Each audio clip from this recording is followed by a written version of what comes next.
আসসালামু আলাইকুম। আমরা অত্যন্ত আগ্রহ নিয়ে আজকের প্রাথমিক বেসরকারি ফলাফল জানার জন্য আমরা সবাই ওয়েট করছি। আমাদের টেকনিক্যাল প্রবলেমটা সলভ হয়েছে। আমরা পোস্টাল ব্যালটের ফল ব্যতি রেখে আমরা ব্যালট পেপারের যে ফলাফল সেটি ঘোষণা করছি।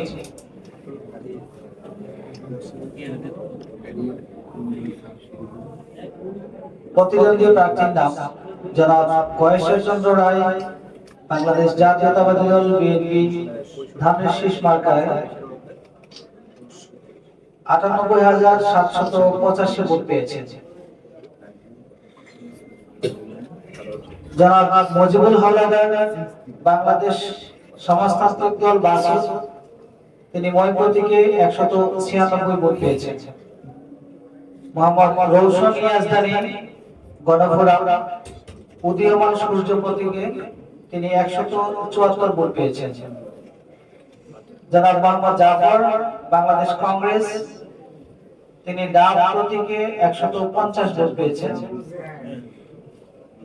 জনাব মোহাম্মদ ফারুক, জাতীয় পার্টি, তিনি লাঙ্গল প্রতীকে ১০৭০ ভোট পেয়েছেন। জনাব মোহাম্মদ বাচ্চু ভুইয়া, গণসংহতি আন্দোলন, মাতাল প্রতীকে তিনি ৩৭৮ ভোট পেয়েছেন। জনাব মোহাম্মদ মনির হোসেন, স্বতন্ত্র, তিনি ফুটবল প্রতীকে ৩১০ ভোট পেয়েছেন। জনাব মোহাম্মদ শাহিনুল ইসলাম, বাংলাদেশ জামাতে ইসলামী, তিনি দাঁড়িপাল্লা প্রতীকে ৮২,২৩২ ভোট পেয়েছেন। জনাব মোহাম্মদ সাজ্জাদ, গণ অধিকার পরিষদ, ট্রাক প্রতীকে তিনি ৯৬ ভোট পেয়েছেন। জনাব মোহাম্মদ সুলতান আহমদ খান, ইসলামী আন্দোলন বাংলাদেশ, তিনি হাত পাখা প্রতীকে ৬,২৪৫ ভোট পেয়েছেন। এখানে মোট বৈধ ভোটের সংখ্যা ১,৮৯,৬৩৬, বাতিলকৃত ভোটের সংখ্যা ৩,৬৪২। সর্বমোট প্রদত্ত ভোটের সংখ্যা হচ্ছে ১,৯৩,২৩২।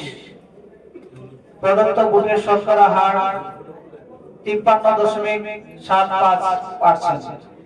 আপনারা জানেন যে নির্বাচনী এলাকা ১৭৬ ঢাকা ৩ এর সর্বমোট কেন্দ্র হচ্ছে ১২৬।